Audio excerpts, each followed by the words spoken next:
Jumet-Goissard, un coin de Charleroi. Il se situe à quelques encablures au nord de la métropole sambrienne. Son église domine la place depuis plus de 150 ans. Alors pour nous en parler, pour nous faire visiter cette superbe église, ce qu'on appelle un mastodonte d'ailleurs, Christian Draguet, expert en matière religieuse. Alors Monsieur Draguet, cette église, c'est un monument important. On dit que c'est un mastodonte. Qu'en est-il exactement ? Effectivement, dans l'ensemble des églises de la nouvelle ville de Charleroi, c'est ce qu'on appelle une église mammouth, mastodonte, par sa grandeur.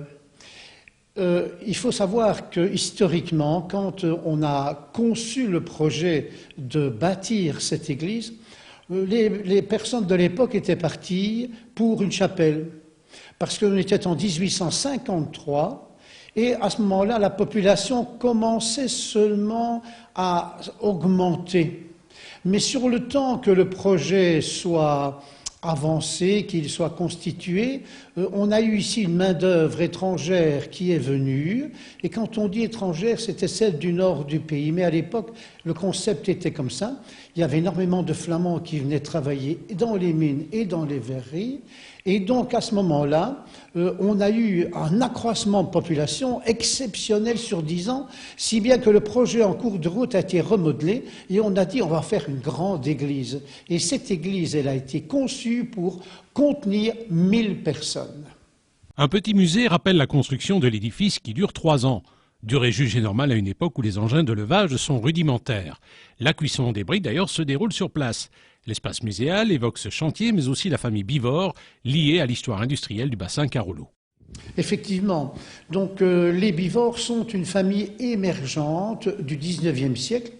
Non pas qu'avant la Révolution française, ils n'occupaient pas de place particulière, ce n'est pas le problème, mais il y a eu en 1850 le fait que Clément Bivort est devenu directeur du charbonnage d'Amercœur. Et le charbonnage d'Amercœur, c'est un charbonnage en pleine croissance au XIXe siècle. Donc, il devient directeur gérant d'Amercœur et il va porter le souci de la christianisation de l'endroit où il opère, notamment de Jumet-Goissard. Il était donc un député provincial, très actif dans les milieux catholiques de l'époque. Et donc, il va réfléchir à cette problématique et décider de construire ici à Goissard, quartier en pleine expansion, une église. Parce que c'est lui qui va fournir le terrain et qui va subsidier en grande partie la construction de l'église. Ça, c'est pour Clément de Bivort. Alors, il avait un autre frère qui s'appelait Henri Bivort, qui lui était aussi le directeur des verreries de la Coupe, qui étaient aussi des verreries en pleine expansion. Et alors, il y avait un troisième partenaire qui, d'entrée de jeu, ne jouera pas, parce qu'il n'est pas ici à Goissard, c'est le curé Bivort, celui qui sera le curé Bivort par la suite, Édouard Bivort. Et quand l'église sera construite, eh bien, l'évêque va le nommer curé de Goissard. Si bien qu'on va retrouver ici dans la vie sociale, politique, économique et religieuse, 3 frères qui, à eux 3, font un petit peu tourner la boutique.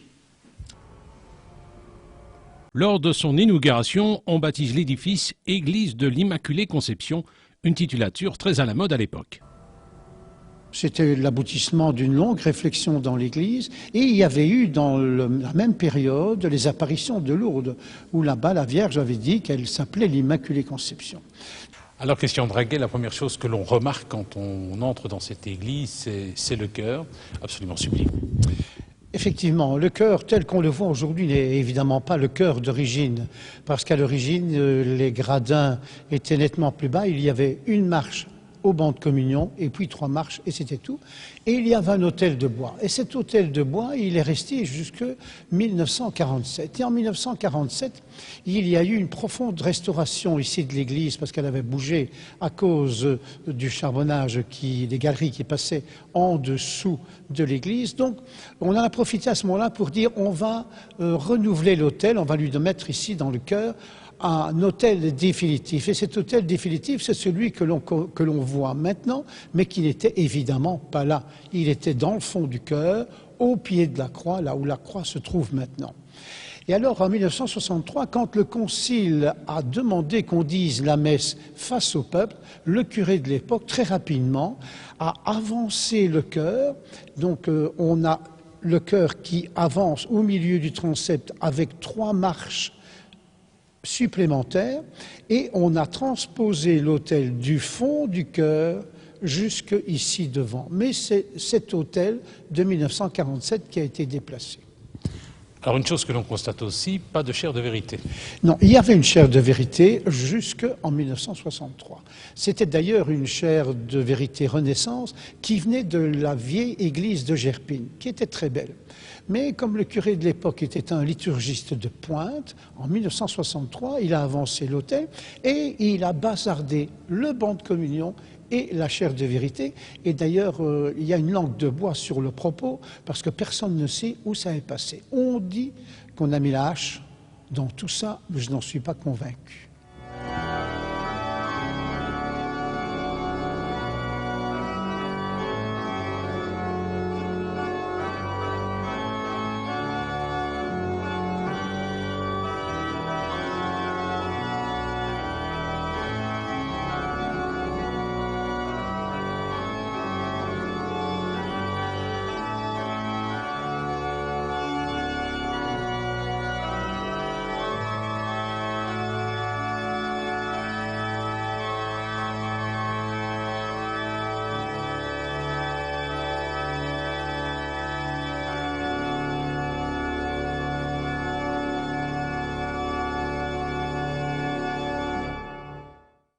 En déambulant, on est frappé par le chœur. Paré de superbes vitraux et de rosaces, il évolue au fil du temps. Christian Draguet.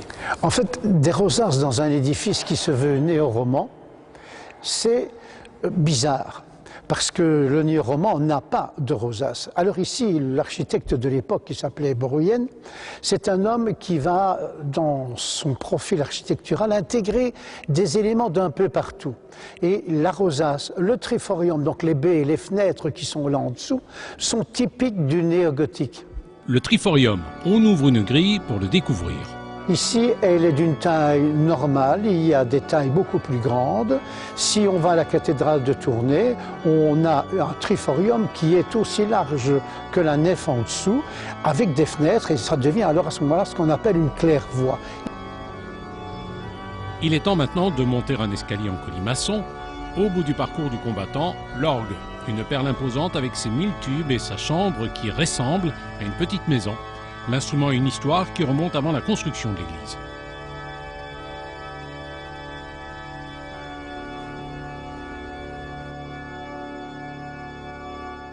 On se retrouve ici devant un orgue, un superbe orgue. De quand date-t-il, Christian Draguet? C'est un orgue d'avant la Révolution française. Évidemment, tel qu'on le voit aujourd'hui, il n'était pas comme ça à l'origine. En fait, en 1947, le curé, lors de la restauration de l'église, en a profité pour agrandir l'orgue, parce que pour le bâtiment, il était un peu faible, un peu faiblard. Et pour ce vaisseau-ci, ça méritait mieux. C'est pour ça qu'on l'a, à ce moment-là, agrandi. On l'a transformé, et d'un orgue mécanique d'origine, il est devenu un orgue pneumatique, ce qui était la bonne technologie de l'époque, largement dépassée aujourd'hui, mais qui à l'époque était une très bonne technologie. Et donc on a carrément doublé l'orgue de volume.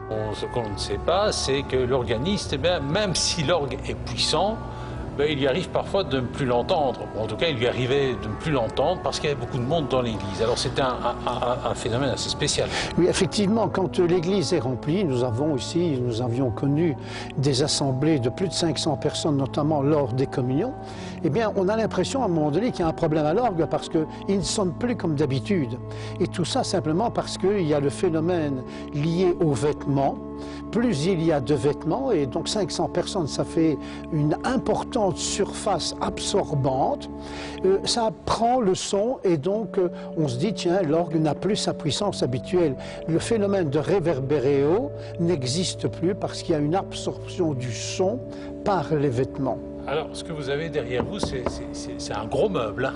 C'est effectivement un gros meuble, et donc c'est un meuble qui cache toute la machinerie par derrière, machinerie et tuyaux, parce que c'est un orgue ici de 20 jeux, fois 52, donc on passe le millier de tuyaux.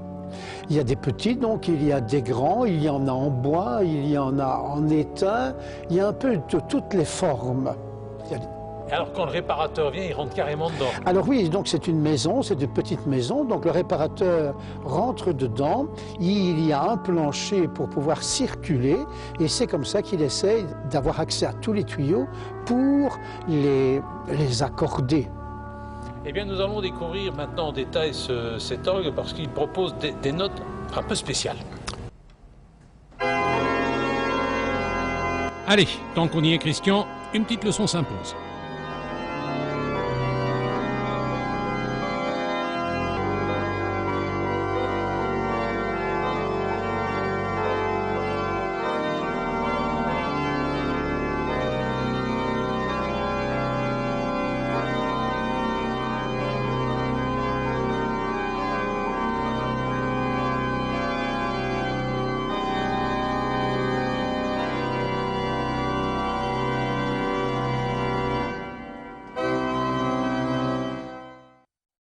Quelques mesures de ce qu'on appelle le plein jeu.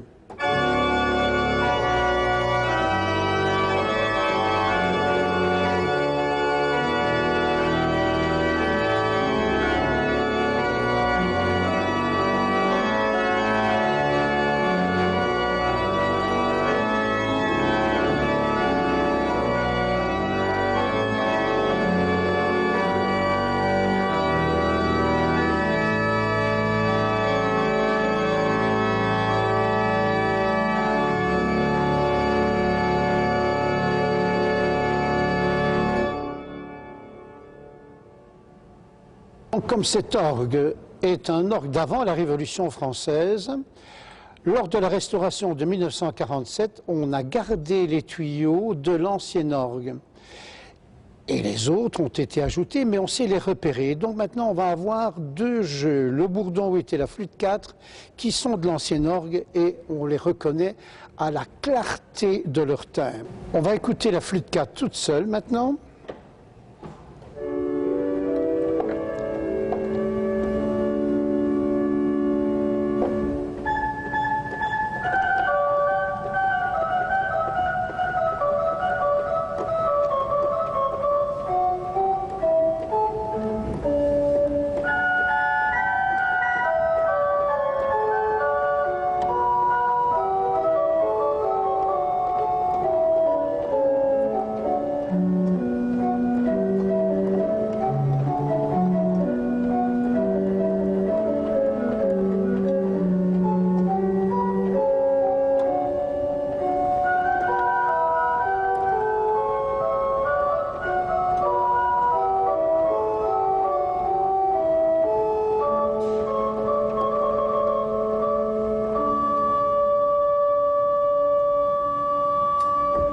Qui dit église dit cloche et l'église de Gohissart est de ce point de vue-là bien équipée. Dans cette sonnerie-ci, nous avons 6 cloches. C'est une sonnerie des plus importantes en Wallonie. Il faut aller à Marie-Dessous pour trouver mieux. Alors 6 cloches, elles se composent d'un bourdon de 3000 kilos. Et après, on va à 1500, 1750, 450 et 250 kilos. Elles sonnent bien sûr toutes ensemble pour les fêtes, mais disons que en semaine, elles ont chacune leur rôle. Mais on a l'occasion de les entendre toutes sur un mois ou sur une période donnée. Donc elles fonctionnent toutes, elles sont en excellent état. Et ces cloches, évidemment, sont en airain.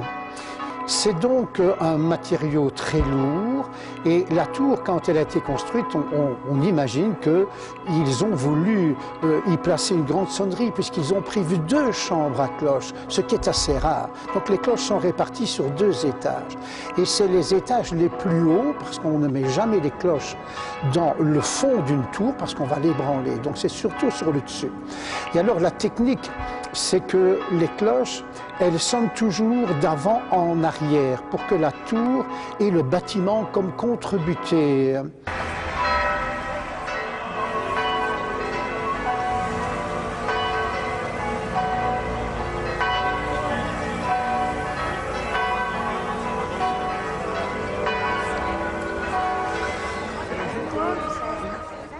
Des cloches qui, chaque année au mois de juin, accompagnent la procession de Notre-Dame-aux-Bois, une sainte et une fête liée au passé minier de Charleroi. Mais cela, c'est une autre histoire.